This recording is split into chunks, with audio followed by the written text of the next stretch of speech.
Hello everyone, welcome to the channel. अब करते हैं अपना अगला टेस्ट सीरीज। ये आपका 26 नंबर का टेस्ट सीरीज रहेगा। इससे पहले चैनल पर 25 टेस्ट सीरीज अपलोड कर दिए गए हैं। जो लोग नहीं देखे हैं तो प्लेलिस्ट में जाकर के उन सारे टेस्ट सीरीज का अवलोकन करेंगे। और इनकी अगर पीडीएफ या फिर अन्य स्टडी मटेरियल चाहिए तो आप यूपीपीएससी मेकर्स के टेलीग्राम चैनल से जुड़ जाएंगे।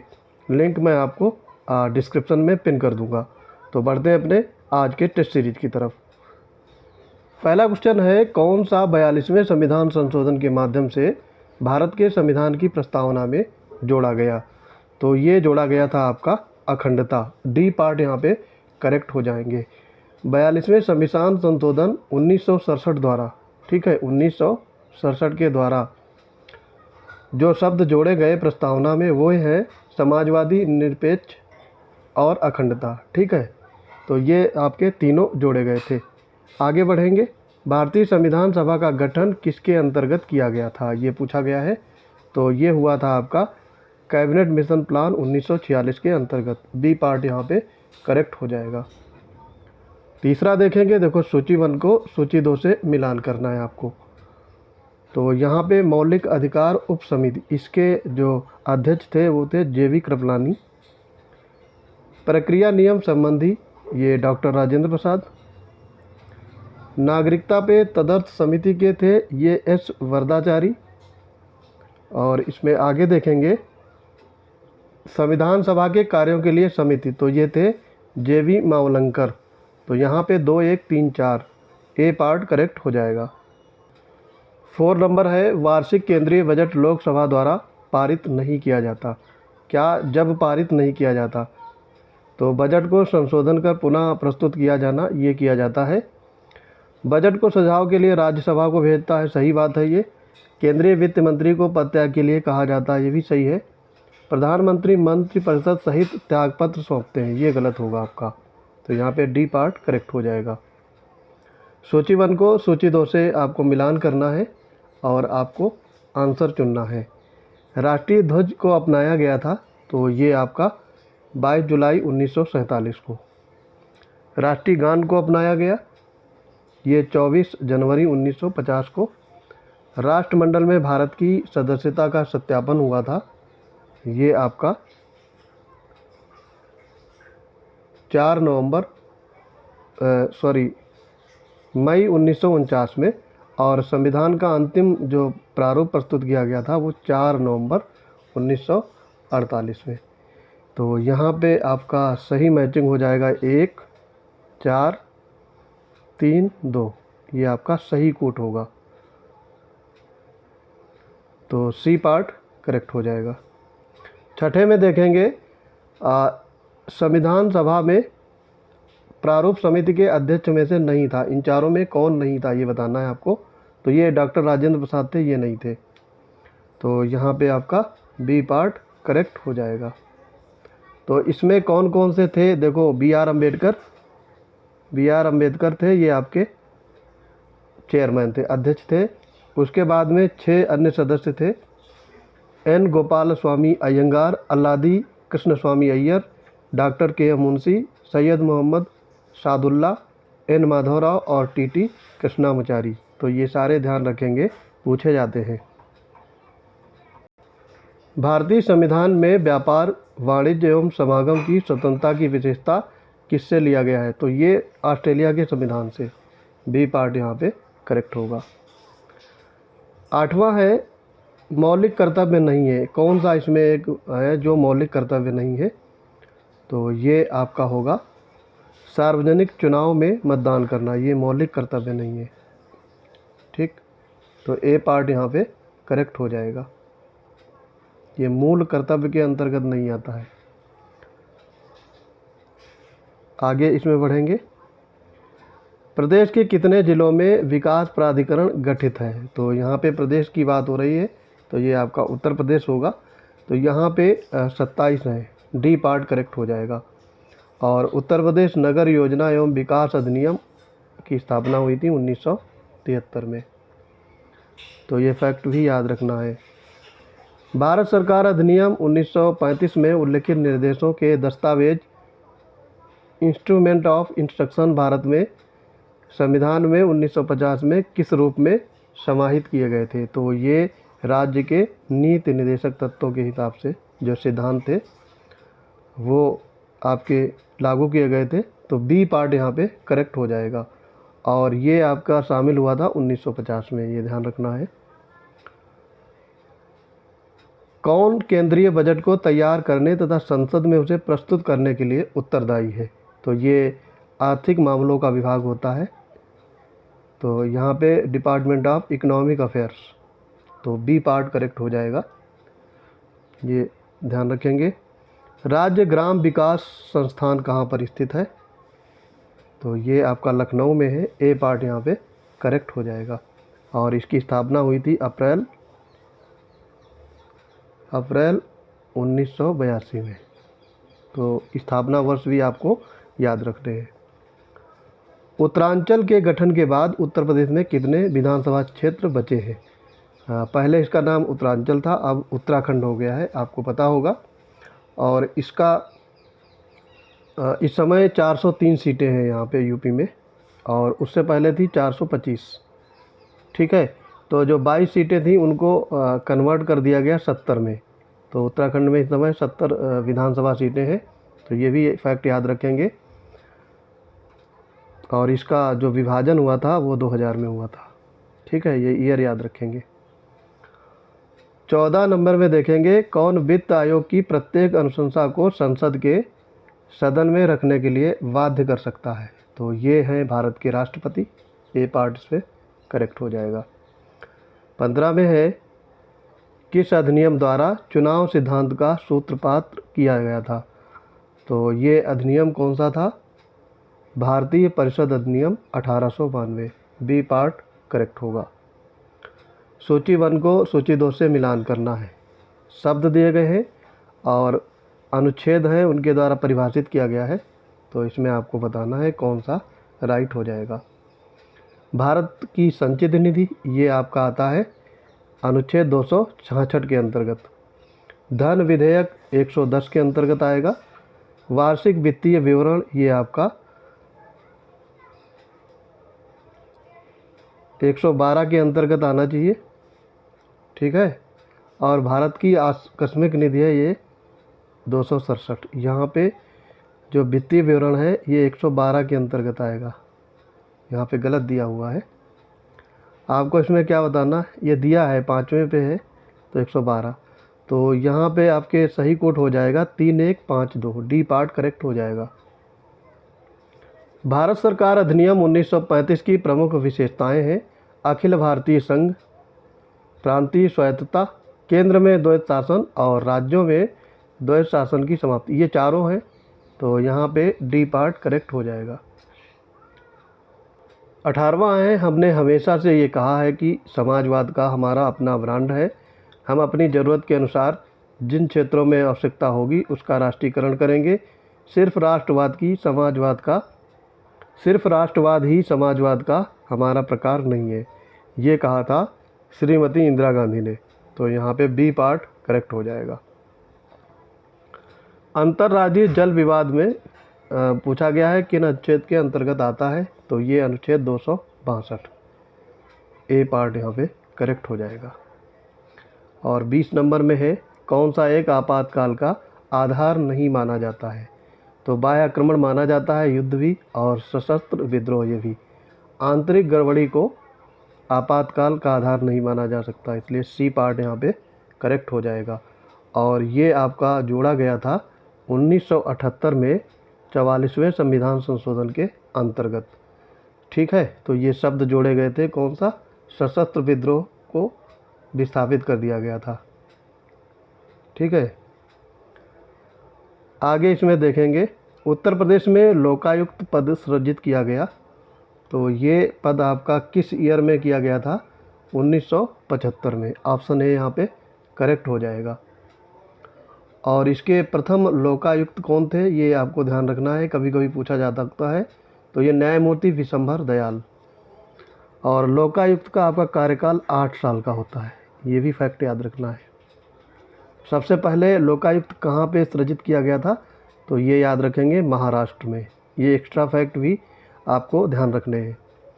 उत्तर प्रदेश लोक सेवा प्राधिकरण की स्थापना आपसे पूछा गया है, तो ये हुई थी आपकी 1976 में। ए पार्ट यहाँ पे करेक्ट हो जाएगा। 1976 में लोक सेवा प्राधिकरण की स्थापना की गई थी। उत्तर प्रदेश विधानसभा के प्रथम अध्यक्ष आपसे पूछा गया है, तो ये थे पुरुषोत्तम Das Tandon. B part correct हो जाएगा। और उस समय कांग्रेस की पार्टी थी, तो उससे ये प्रायोजित थे। प्रदेश के नगरों में मेयर का निर्वाचन होता है, पूछा गया है, तो ये सीधे नगर के निर्वाचकों द्वारा। सी पार्ट करेक्ट हो जाएगा। 25 में देखेंगे, अतारांकित प्रश्न के संदर्भ में आपको बताना है कौन से कथन सही हैं। इस पर तारे का चिन्ह होता है, इसके उत्तर मौखिक रूप में दिए जाते हैं और इस तरह के प्रश्नों में पूरक प्रश्न नहीं पूछे जाते। तो यहाँ पे आपसे कहा गया है कौन सा सही है, तो तीसरा वाला सही होगा, ऊपर के ये दोनों गलत है। ठीक, तो सी पार्ट यहाँ पे करेक्ट हो जाएगा। 26 नंबर देखेंगे, उत्तर प्रदेश के मुख्यमंत्री नहीं रहे हैं। कभी भी उत्तर प्रदेश के मुख्यमंत्री नहीं रहे हैं, ऐसा प्रश्न होना चाहिए था यहाँ पे। तो ये गोविंद वल्लभ पंत ये रहे हैं, टी.एन. सिंह ये भी रहे हैं, और राम नरेश यादव ये भी रह चुके हैं। नित्यानंद स्वामी ये नहीं रहे हैं, तो ये आपके उत्तराखंड के मुख्यमंत्री रह चुके हैं। 27 नंबर है, भारतीय संघीय प्रणाली की विशेषताएं आपको बताना है। शक्तियों का बंटवारा, शक्तियों का पृथक्करण, स्वतंत्र न्यायपालिका, प्रधानमंत्री का नेतृत्व और लिखित संविधान। आपको इसमें बताना है कौन सा सही होगा। तो यहाँ पे शक्तियों का बंटवारा होता है, स्वतंत्र न्यायपालिका और लिखित संविधान। 1, 3, 5 ये सही होंगे। सी पार्ट आपका करेक्ट हो जाएगा। 28 देखेंगे, निम्नलिखित कथनों पर विचार कीजिए। स्थानीय शासन के निर्वाचित निकाय सन 1882 में के पश्चात अस्तित्व में आया और उस समय लॉर्ड लिटन भारत के वायसराय थे। तो ये उस समय लॉर्ड लिटन वायसराय नहीं थे, लॉर्ड रिपन थे, तो गलत हो जाएगा। और महात्मा गांधी राजनीतिक सत्ता के विकेंद्रीकरण के समर्थक थे, परंतु आर्थिक के नहीं। तो यहाँ पे गलत दिया है, ये राजनीतिक सत्ता के और आर्थिक दोनों के ये समर्थक थे, दोनों गलत होंगे। आपसे पूछा गया है सही नहीं है, ठीक है, तो यहाँ पे दोनों सही नहीं है, सी पार्ट करेक्ट हो जाएगा। 29 देखेंगे, भारत के संविधान में उपबंध है कि प्रत्येक राज्य की विधानसभा 450 से अनधिक सदस्यों से मिलकर बनेगी, जो राज्य में प्रादेशिक निर्वाचन क्षेत्रों से प्रत्यक्ष निर्वाचन द्वारा चुने जाते हैं। ठीक है, और दूसरा कथन है, कोई भी व्यक्ति किसी राज्य की विधानसभा के लिए चुने जाने के लिए अर्हत नहीं होगा यदि उसकी आयु 25 वर्ष से कम दी गई हो। तो यहाँ पे ये 450 नहीं होगा, 500 होना चाहिए। ठीक है, ये गलत हो जाएगा। मैक्सिमम 500 और कम से कम होना चाहिए 60। ठीक, लेकिन कुछ अपवाद हैं, जैसे अरुणाचल प्रदेश, सिक्किम, गोवा। ठीक है, इनकी विधानसभाओं में जो संख्या है वो 30 है। मिजोरम नागालैंड के लिए 40 और 60 46 है। ठीक है, तो कुछ में कम है, लेकिन इनकी जो उम्र है विधानसभा के लिए वो आपकी 25 वर्ष होनी चाहिए, ये सही है। और विधान परिषद के लिए 30 वर्ष।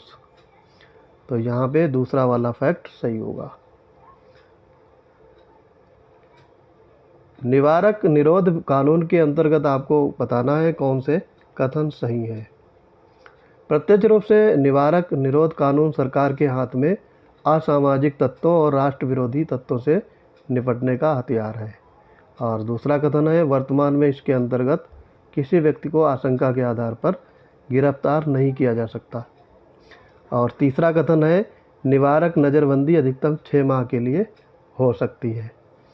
तो इन तीनों में आपका राइट होगा पहला वाला। ठीक है, बाकी ये दोनों गलत हो जाएंगे। अगर आप किसी भी व्यक्ति को डाउट है तो उसको गिरफ्तार किया जाएगा। और यहाँ पे ये जो दिया है 6 महीने तक, 6 महीने के लिए नज़रबंदी हो सकती है, तो ये गलत है, 3 महीने के लिए होती है। केवल एक यहाँ पे राइट होगा। लोकसभा अध्यक्ष के पद के विषय में आपको विचार करना है। वह राष्ट्रपति के प्रसाद पर्यंत पद धारण करता है, गलत है, ऐसा नहीं है। यह आवश्यक नहीं है कि अपने निर्वाचन के समय वह सदन का सदस्य हो, परंतु उसे अपने निर्वाचन के 6 माह के भीतर सदन का सदस्य हो जाना पड़ेगा। तो ये भी गलत है, लोकसभा का तुरंत होना चाहिए सदस्य। यदि वह अपना त्यागपत्र देना चाहे तो उसे अपना त्यागपत्र उपाध्यक्ष को संबोधित करना होगा, सही है। तो यहाँ पे केवल 3 राइट हो जाएगा, बी पार्ट करेक्ट होगा। भारत के नियंत्रक एवं लेखा परीक्षक द्वारा किस कर्तव्य का पालन नहीं किया जाता है, ये पूछा गया है। पहला कथन है, भारत की संचित निधि से होने वाले सभी व्ययों का लेखा परीक्षण करना, उसके संबंध में प्रतिवेदन प्रस्तुत करना, ये सही है। आकस्मिक निधि और लोक लेखा से होने वाले सभी व्ययों की लेखा परीक्षा करना और उनके संबंध में प्रतिवेदन प्रस्तुत करना, ये भी सही है। सभी व्यापार, निर्माण, लाभ और हानि लेखाओं की लेखा परीक्षा करना और उसके संबंध में प्रतिवेदन प्रस्तुत करना, ये भी सही है। सार्वजनिक धन की प्राप्ति और निर्गम का नियंत्रण करना और यह सुनिश्चित करना कि सार्वजनिक राजस्व राजकोष में जमा रहे, तो ये वाला गलत हो जाएगा। डी पार्ट यहाँ पे आपका करेक्ट आंसर है। 33 में देखेंगे, कौन से उच्चतम न्यायालय की आरंभिक अधिकारिता में आते हैं, तो ये आपको बताना है। भारत सरकार तथा एक या अधिक राज्यों के बीच विवाद,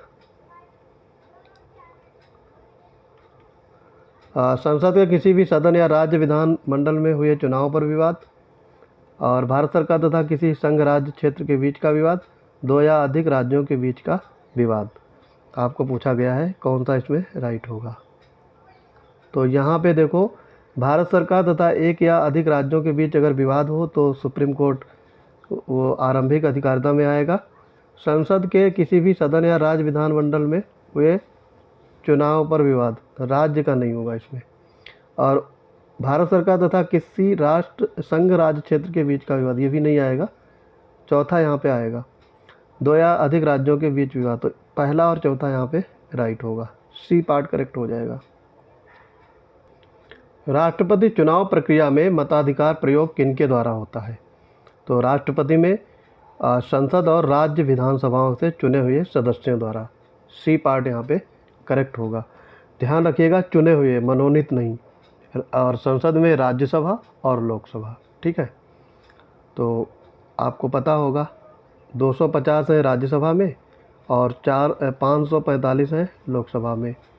इनके अलावा जितनी विधानसभाएं हैं भारत में, उनके चुने हुए सदस्य राष्ट्रपति चुनाव प्रक्रिया में मतदान करते हैं, सी पार्ट करेक्ट होगा।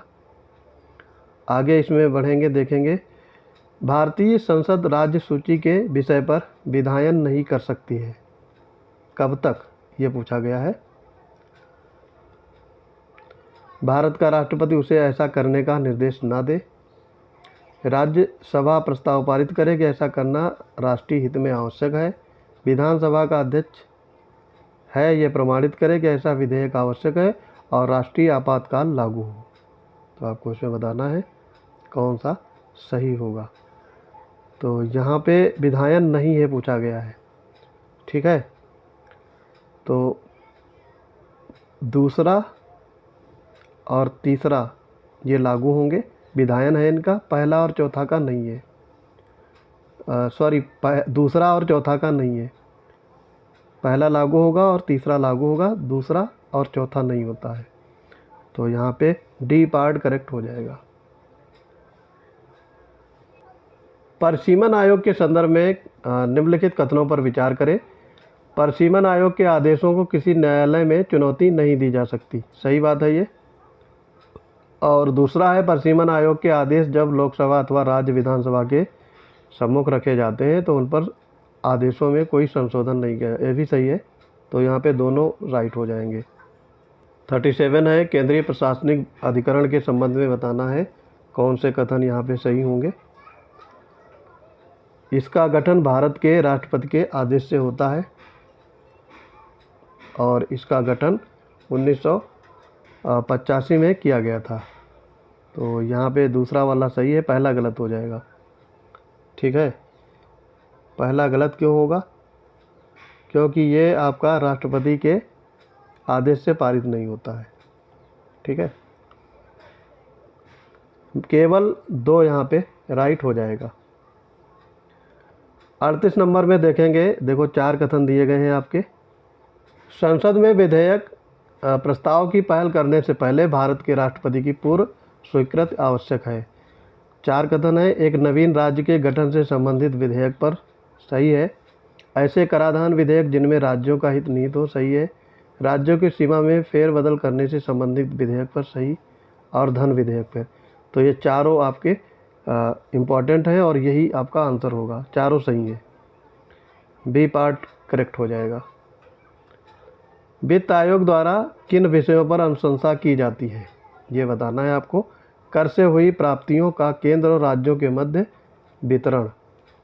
और दूसरा स्टेटमेंट है, भारत के लोक लेखा से राज्यों को आवंटित की जाने वाली राशि।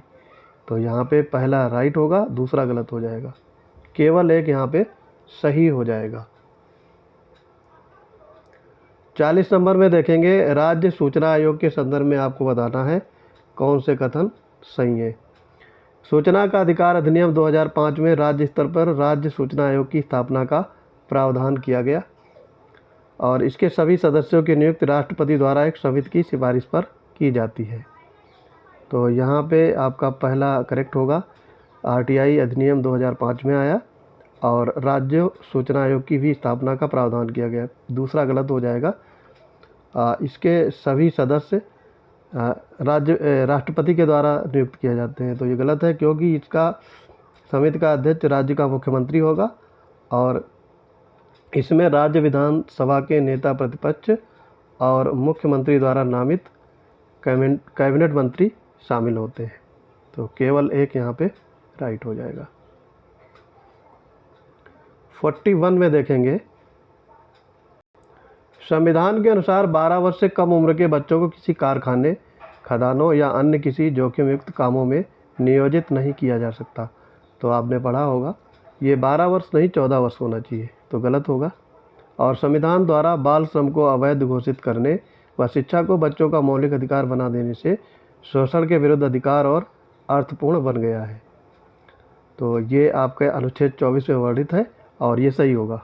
तो यहाँ पे केवल 2 राइट हो जाएगा। बी पार्ट करेक्ट होगा। केंद्रीय अन्वेषण ब्यूरो के संदर्भ में बताना है कौन से कथन सही है। इसकी स्थापना कार्मिक मंत्रालय की एक संकल्प के द्वारा की गई है और इसके निदेशक की नियुक्ति प्रधानमंत्री की अध्यक्षता में 3 सदस्यीय समिति के द्वारा की जाती है। तो ये आपका गृह मंत्रालय के आधार पर की गई है, ना कि कार्मिक मंत्रालय। गलत होगा और दूसरा वाला सही है। आज 3 सदस्यीय समिति के द्वारा प्रधानमंत्री इसके निदेशक की नियुक्त करते हैं। तो केवल 2 यहाँ पे करेक्ट हो जाएगा। भारत के महान्यायवादी के संदर्भ में बताना है, महान्यायवादी की नियुक्ति के लिए किसी व्यक्ति में वही योग्यताएं होना आवश्यक है जो उच्चतम न्यायालय के न्यायाधीश के लिए नियुक्त की जाती हैं। तो सही है। और संविधान के अनुच्छेद 76 में महान्यायवादी के कार्यकाल को स्पष्ट रूप से निर्धारित किया गया है। तो ये दोनों कथन आपके सही हो जाएंगे। सी पार्ट राइट होगा। 44 में देखेंगे, निम्न कथनों पर विचार कीजिए। संविधान की 6ठी अनुसूची में राज्यों के अनुसूचित क्षेत्र, अनुसूचित जनजातियों के प्रशासन व नियंत्रण के बारे में चर्चा की गई है और राज्यपाल को अपने राज्य में किसी भी क्षेत्र को अनुसूचित क्षेत्र घोषित करने का अधिकार है। तो यहाँ पे बताना है कौन से कथन सही होंगे। तो देखो यहाँ पे ये दोनों स्टेटमेंट आपके गलत हो जाएंगे। ये 5वीं अनुसूची में जोड़ा गया है इसका, ठीक। तो ये गलत होगा। और ये राज्यपाल का अधिकार नहीं होता है, राष्ट्रपति का होता है, तो ये भी गलत होगा। तो यहाँ पे डी पार्ट राइट हो जाएगा। कौन सी समितियाँ पंचायती राज व्यवस्था से संबंधित हैं? तो आपने पढ़ा होगा पंचायती राज व्यवस्था। तो यहाँ पे देखो GVK राव समिति, थुंगन समिति और गाडविल समिति, तीनों ये हैं। डी पार्ट करेक्ट हो जाएगा। इनके अलावा LM सिंघवी की समिति बनाई गई थी, अशोक मेहता की समिति और बलवंत राय मेहता की समिति। तो ये आपने पढ़ी होगी, ध्यान रखना इनको। किस संसदीय समिति का सभापति निरपवाद रूप से सत्ता दल का नेता होता है? तो ये है प्राक्कलन समिति। सी पार्ट करेक्ट हो जाएगा। इसमें मूल रूप से 25 सदस्य हुआ करते थे, लेकिन 1956 में इनकी संख्या कर दी गई 30। ठीक है, तो ये 30 सदस्य लोकसभा के होते हैं, इसमें राज्यसभा का कोई भी सदस्य नहीं होता है, ये ध्यान रखेंगे। प्राक्कलन समिति, सी पार्ट करेक्ट हो जाएगा।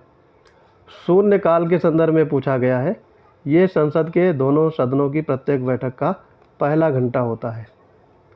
और दूसरा स्टेटमेंट है, इसका उल्लेख संसद के सदनों के कार्य नियमों में दिया गया है। आपको बताना है कौन से स्टेटमेंट इसमें सही है। तो शून्यकाल होता है, ये प्रश्नकाल के बाद आता है, तो ये गलत दिया है, पहला घंटा नहीं होता है। और इसका उल्लेख संसद के सदनों के कार्य नियमों में दिया गया है, तो ये गलत दिया गया है, ये भी गलत है। तो यहाँ पे आपका डी पार्ट करेक्ट हो जाएगा, बोथ रॉन्ग है। 48 में देखेंगे, ध्यानाकर्षण प्रस्ताव के संदर्भ में बताना है कौन से कथन सही है। यह अति आवश्यक सार्वजनिक महत्व के मामलों में मंत्री का ध्यान आकर्षित कराने की युक्ति है। सही बात है ये। और इसमें सरकार की निंदा की जाती है, तो ये गलत होगा। ठीक है, ज़रूरी नहीं है कि सरकार की निंदा हो। ए पार्ट इसमें राइट हो जाएगा। राज्यपाल की शक्तियों के संदर्भ में आपको बताना है कौन से कथन सही हैं। ठीक है, तो यहाँ पे 3 स्टेटमेंट दिए गए हैं। संविधान में राज्यपाल के द्वारा विवेकानुसार कार्य करने की शक्ति कुछ विशिष्ट परिस्थितियों में दी गई है, जबकि राष्ट्रपति के लिए ऐसी कोई शक्ति स्पष्ट रूप से व्यक्त नहीं है। सही बात है ये। विधानसभा का आह्वान करने की शक्ति उसका विशेषाधिकार है, ये गलत है।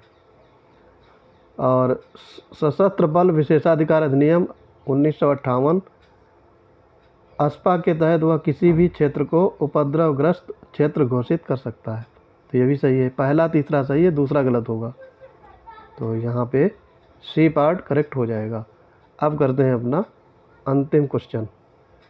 भारत के राष्ट्रपति की अध्यादेश जारी करने की शक्ति के संदर्भ में पूछा गया है।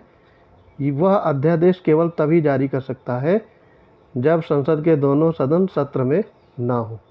ठीक है, और दूसरा स्टेटमेंट है, ये तो गलत होगा, ऐसी कोई प्रावधान नहीं है। अध्यादेश जारी करता है अनुच्छेद 123 के अंतर्गत। दूसरा स्टेटमेंट कहा गया है, अध्यादेश जारी करने के राष्ट्रपति के फैसले पर न्यायालय में सवाल नहीं उठाया जा सकता, तो ये भी गलत है, सवाल उठाया जा सकता है। तो यहाँ पे डी पार्ट आपका करेक्ट हो जाएगा। तो आई होप ये वीडियो आपको पसंद आया होगा। मिलते हैं अपने अगले वीडियोज़ में, तब तक के लिए चैनल को फैला दीजिए। जय हिंद।